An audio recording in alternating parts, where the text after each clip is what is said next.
So what do I say to the 20-year-old? Look inside. At that time I was going to save the world through politics. Not to ignore the politics, but pay at least as much attention internally or more than you're casting on the outside. And you don't have to work so hard to be liked and loved. You're okay. Just relax, kid, and allow life to come to you. You don't have to force it. And open your heart. Don't just focus on your clever brain so much. Open your heart and see what possibilities reveal themselves to you. And that it's not your fault. The way the world is, and even the way you are, it's not your fault. It's not a fault. Just accept yourself. There's an American psychologist who had that human beings are all creatures with special needs. And I think one of our special needs is for meaning. Our lives are not meant to be just lived for the daily sake of physical existence. Now, that meaning in a tribal setting is automatically provided for you because you're bigger than yourself and you belong to something greater than yourself. And when you're connected with nature, or you're connected with some spiritual practice or belief, you have some meaning that transcends your daily struggles for survival. Now, this society has pretty much reduced that. Like we talk about meaning a lot, and we talk about broad values such as freedom and democracy and so on, but that's not what people experience in their daily lives. Nobody experiences democracy in their daily lives. Mostly people work in institutions where they're told what to do, and they have no voice in the matter whatsoever. And the freedom is very often reduced to making choices between meaningless alternatives. And the end has more and more disconnection, as we've already mentioned. So there's a deep lack of meaning in people's lives. The addictions can certainly come along and provide a false, temporary, but momentarily satisfactory sense of meaning. And meaning is important to all of us. We all want to feel there's something more significant about our lives than simply the fact that we have dinner in the evening and we defecate in the morning. The fundamental dynamic in human life and the most important factor in the development and existence of human beings is attachment, connection to another human being. As infants, we're utterly helpless, and we're more helpless than any other creature, and stay that way longer than any other creature. So without that attachment relationship, we simply don't function, can't live. It's life essential. And throughout life, of course, we evolved as a species of attachment. By attachment meaning, it's a gravitational force that pulls two bodies together, just like love is the common word for attachment, connection, where somebody's taking care of somebody else, somebody's holding somebody else, and somebody's being held. Now, gravitation itself is an attachment force. I'm talking about physical gravitation. It pulls two bodies together. And literally, it's gravitation that makes the world go around the sun, isn't it?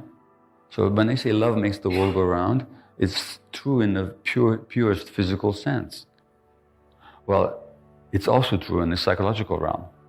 And by love here, I don't mean the emotion that a parent feels towards the child, because I take it for granted that all parents love their kids. And even the hard as it is to fathom, but even the parents who abuse their kids love their kids. They just don't know how else to love them because they're acting out their own childhood programming. So by love here, in this case, I don't mean the emotion. I mean the capacity to be present with and understand and see the other human being for exactly who they are, and to accept them for who they are, and to invite them unconditionally to be in your presence exactly the way they are. That's what love actually is. If you get triggered, that's the buzzword these days, that's perfectly all right. But on the other hand, for the person being triggered, you might want to consider what a trigger actually is. So the metaphor comes from what? It comes from weaponry. Whenever you get triggered, somebody pulled that trigger, perhaps. But who's the one carrying the ammunition? Who's the one with the mechanism to deliver the ammunition? Who's the one with the explosive material inside them? And where do you want to put your attention? You want to put your attention on the trigger purely? Or are you curious about what ammunition?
What explosive material you're carrying inside. So triggers are really great to work with if you want to get to know yourself.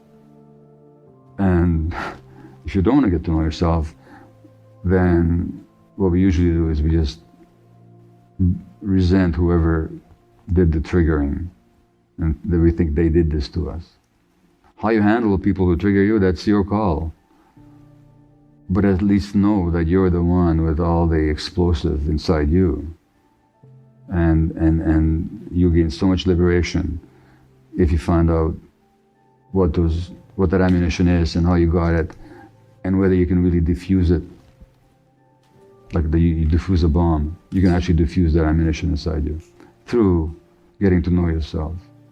And that's where freedom actually lies. If nobody had the power to trigger you, not because you were closed down and shut down and isolated, but because you're totally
yourself, well, that's where liberation actually is.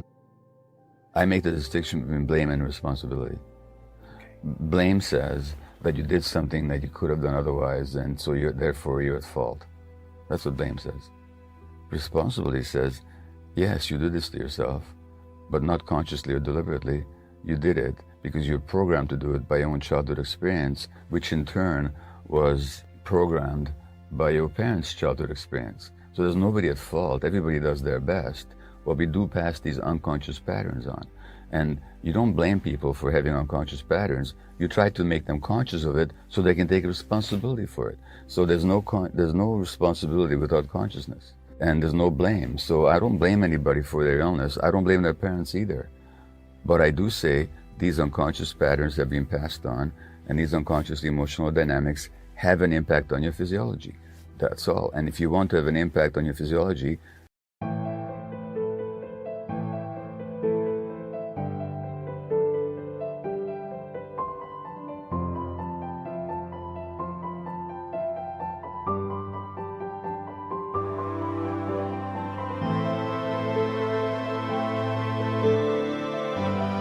you got to get conscious. You have to realize what have you been doing unconsciously so you can stop doing it or do it differently. So it's a matter of liberating people from these ingrained patterns for which they're not to be blamed. So in my world, there's no room for blame whatsoever, but there is room for helping people to become responsible, for helping people being response-able, being able to respond to their circumstances. And without awareness, none of us are response-able. The personality itself is a defensive structure that we develop as a way of dealing with our pain. So much of what we consider to be our personality is actually an overlay upon our true selves. The difficulty that we have is that we have trouble understanding people with different formative experiences than ours. And precisely because, if I look at something like addiction, as you could see from the show of hands here, it really is a matter of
spectrum, and we're just about all of us are on the spectrum.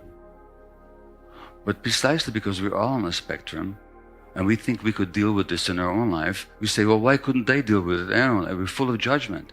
Why couldn't they deal with it? If you've never been profoundly depressed, you don't have an idea what it's like to be depressed.